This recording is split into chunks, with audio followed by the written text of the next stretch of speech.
Experience is the power of knowledge. अनुभव ही ज्ञान की सबसे बड़ी शक्ति है। आइए हम लोग देखते हैं आज का पहला प्रश्न जीएस फॉर ऑल एग्जाम की कक्षा में। सूर्य से दूरी के अनुसार ग्रहों का क्रम। ये छोटे छोटे बच्चों को याद रहता है।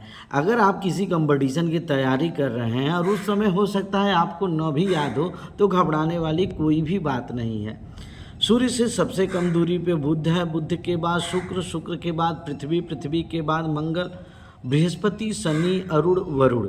अरुण को अंग्रेजी में यूरेनस कहा जाता है और वरुण को अंग्रेजी में नेपच्यून कहा जाता है।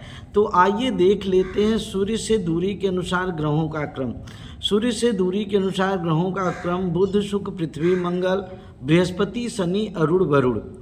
तो भैया बुध, शुक्र, पृथ्वी, मंगल ये आंतरिक ग्रह हैं, आपको जानकारी होनी चाहिए। ये आंतरिक ग्रह हैं बुध, शुक्र, पृथ्वी, मंगल। और बृहस्पति, शनि, अरुण, वरुण। अरुण का नाम यूरेनस, वरुण का नाम नेपच्यून। ये बाह्य ग्रह हैं। ये कन्फर्म रूप से आपको पता रहना चाहिए कि भैया सूर्य से दूरी के अनुसार ग्रहों का क्रम और आंतरिक ग्रह हमारे कौन कौन से हैं और बाह्य ग्रह हमारे कौन कौन से हैं। अब ये क्वेश्चन बड़ा इंपॉर्टेंट है जो आपकी परीक्षाओं में पूछा जाता है कि क्षुद्र ग्रह पाए जाते हैं। क्षुद्र ग्रह किसके किसके बीच में पाए जाते हैं भैया? तो मंगल और बृहस्पति के बीच में। आइए थोड़ा सा समझ लेते हैं। बुध, शुक्र, पृथ्वी, मंगल, ये चार ग्रह देख रहे हैं ना, बुध, शुक्र, पृथ्वी, मंगल, ये आंतरिक ग्रह हैं। और बृहस्पति, शनि, अरुण, वरुण हमसे बहुत दूर हैं और सूर्य से भी दूर हैं। हम सूर्य से तीसरे नंबर पे हैं। हमारे पास हमारी बहन जो है शुक्र, पृथ्वी सदृश ग्रह मंगल, सूर्य से सबसे नज़दीक दूरी पे बुध, ये हमारे आंतरिक ग्रह हैं। आंतरिक और बाह्य ग्रह के बीच में सूर्य की परिक्रमा करने वाले चट्टानी और धातुमय पिंड होते हैं जिन्हें क्षुद्र ग्रह कहा जाता है। क्षुद्र ग्रह सूर्य की परिक्रमा करने वाले छोटे चट्टानी धातुमय पिंड होते हैं। वे भी सूर्य की परिक्रमा करते हैं लेकिन ग्रह के जैसा अस्तित्व नहीं रखते हैं। इतनी जानकारी आपको होनी चाहिए। अब आते हैं थोड़ा सा नक्शे की जानकारी कर लेते हैं। भैया भारत का नक्शा बार बार आपको इंडिकेट करना पड़ेगा, आपको खुद लगन से इस नक्शे को समझना पड़ेगा। ये आपका नेपाल है, ये आपका उत्तर प्रदेश है, ये बिहार है, ये झारखंड है। झारखंड के जस्ट बगल में पश्चिम बंगाल है और पश्चिम बंगाल के जस्ट बगल में बांग्लादेश है। यह कन्फर्म रूप से बार बार बताया जाता है, आपको याद हो जाएगा। ये उड़ीसा है, ये छत्तीसगढ़ है, ये आपका आंध्रा है, ये तेलंगाना है, ये तमिलनाडु है, ये केरल है। तो आज इन्हीं से संबंधित कुछ प्रश्न हैं जो आप लोगों से पूछे जाएंगे। तो आइए, सबसे पहला प्रश्न है मोनोजाइट किसका अयस्क है? बहुत इंपॉर्टेंट क्वेश्चन है, परीक्षाओं में डायरेक्ट ऐसे ही पूछे जाएंगे। मोनोजाइट किसका अयस्क है? थोरियम। थोरियम क्या है भैया? दुर्लभ मृदा तत्व है। आप पूछेंगे कि ये दुर्लभ मृदा तत्व, जैसा नाम से स्पष्ट है कि मृदा में वे तत्व जो दुर्लभ तरीके से मिलते हैं, जो जल्दी मिलते नहीं हैं, उनको दुर्लभ मृदा तत्व कहा जाता है। केमिस्ट्री में जाएंगे जब आप, तो लेंथेनाइड और एक्टिनाइड सीरीज के तत्वों के बारे में आपको जानकारी दी जाएगी और उस समय आप जानेंगे।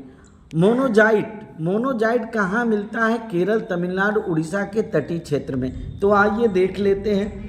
ये भैया आपका केरल है, ये आपका तमिलनाडु है और यह उड़ीसा है। केरल, तमिलनाडु, उड़ीसा, इनके तटीय क्षेत्रों में, तटीय क्षेत्र मतलब जो समुद्र के समीप के क्षेत्र होते हैं वो तटीय क्षेत्र होते हैं। और उड़ीसा का तटीय क्षेत्र, यहाँ पे मोनोजाइट पाया जाता है। मोनोजाइट किसका प्रमुख अयस्क है भैया? थोरियम का। मोनोजाइट किसका अयस्क है? थोरियम का। अब आते हैं, किस रेडियोधर्मी तत्व के विश्व के सबसे बड़े भंडार भारत में पाए जाते हैं?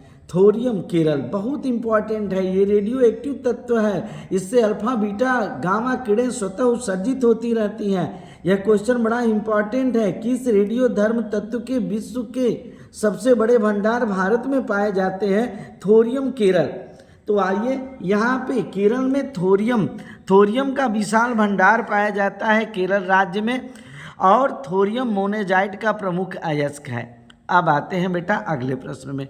भारत का रूट क्षेत्र बड़ा इंपॉर्टेंट है, छोटा नागपुर का पठार। हम लोग पहले की वीडियो में इसको पढ़े हैं, लेकिन दामोदर नदी बेसिन हम लोग नहीं पढ़े थे। तो आइए देख लेते हैं दामोदर नदी बेसिन। दामोदर नदी बेसिन, छोटा नागपुर के पठार। दामोदर को जैविक मरुस्थल कहा जाता है। और आप ही बताइए, जहाँ से इतना ज़्यादा कोयला निकले और वहाँ पे इतने ज़्यादा कल कारखाने हों और उससे निकलने वाले जो कूड़ा कचरा आदि हो, अगर नदी में जाएगा तो उस स्थिति में वह नदी जो है प्रदूषित होगी कि नहीं। दामोदर नदी बेसिन भारत के रूट क्षेत्र में है, अर्थात छोटा नागपुर का पठार। अभी तक हम लोग ये पढ़े थे कि भारत का रूट क्षेत्र कहाँ पड़ेगा, छोटा नागपुर के पठार में, लेकिन अगर यह नहीं देता है दामोदर नदी बेसिन तब भी। अब आते हैं बिहार, झारखंड, पश्चिम बंगाल, उड़ीसा, छत्तीसगढ़। यहाँ पे तमाम प्रकार के खनिज पाए जाते हैं, यस्क पाए जाते हैं, और इन राज्यों में प्रकृति ने कूट कूट के अयस्क दिए हैं। अब आप बताइए, आइए देख लेते हैं कि भारत का रूट क्षेत्र कौन है। छोटा नागपुर का पठार, मैं बार बार बताने की कोशिश कर रहा हूँ, छोटा नागपुर का पठार।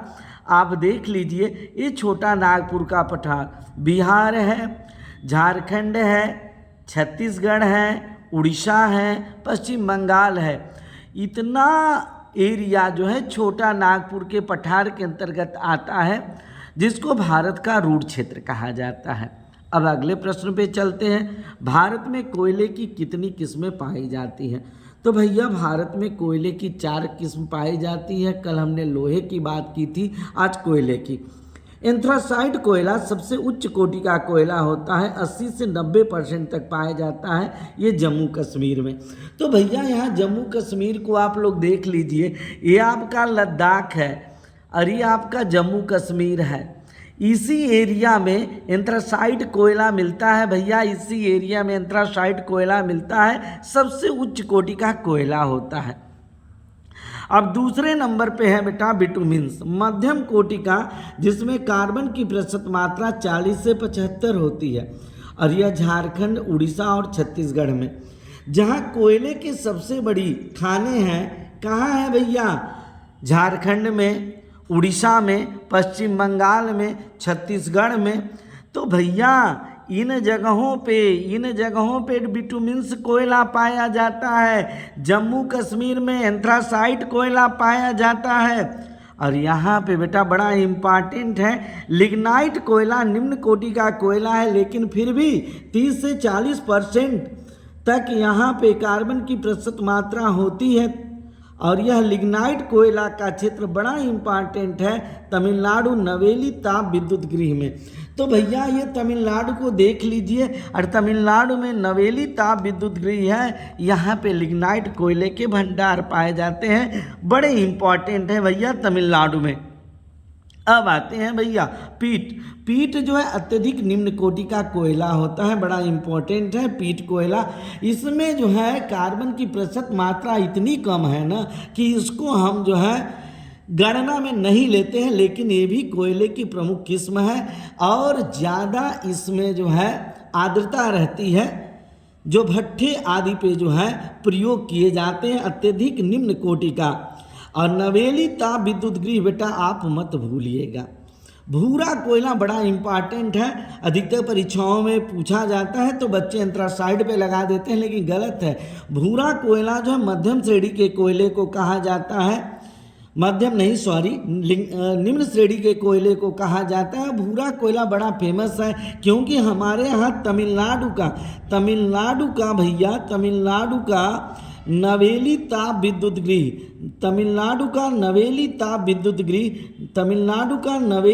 विद्युत गृह इस लिग्नाइट कोयला से चलता है।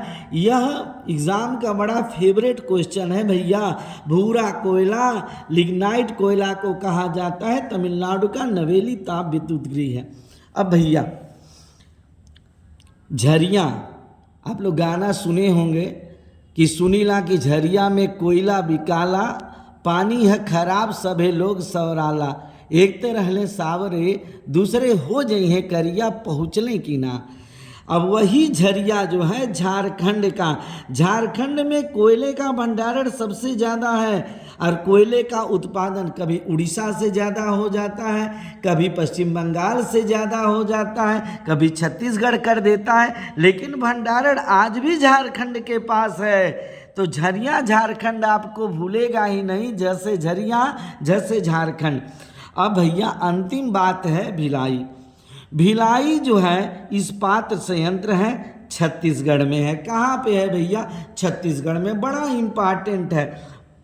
पहले के लोग, तमाम लोग जो है द्वितीय पंचवर्षीय योजना के तहत जब रूस के सहयोग से, बहुत इम्पॉर्टेंट है भैया, भिलाई रूस के सहयोग से बना है, भिलाई रूस के सहयोग से बना है। और जब भिलाई इस्पात संयंत्र बना तो हमारे देश के लगभग हर गांव से लोग उस इस्पात संयंत्र में काम करने के लिए गए और खूब अच्छी तरीके से द्वितीय पंचवर्षीय योजना, जो कि पीसी महालनोबिस मॉडल पे आधारित था, भारी उद्योगों पे बल दिया गया था, उस समय रूस के सहयोग से भिलाई इस्पात संयंत्र बना था, जो कि छत्तीसगढ़ में है। तो बेटा आपको सारे प्रश्न याद हो चुके होंगे और इस प्रकार की वीडियो और मजाक मजाक में जीएस सीखने और प्रभावी ढंग से उसको जो है अभिव्यक्त करने का सबसे सशक्त माध्यम जो है शौर्या सिंह तोमर क्लासेस है। आप इसको ज्वाइन करिए, आप निसंदेह बहुत भारी सफलता पाएंगे। Thank you for watching this video.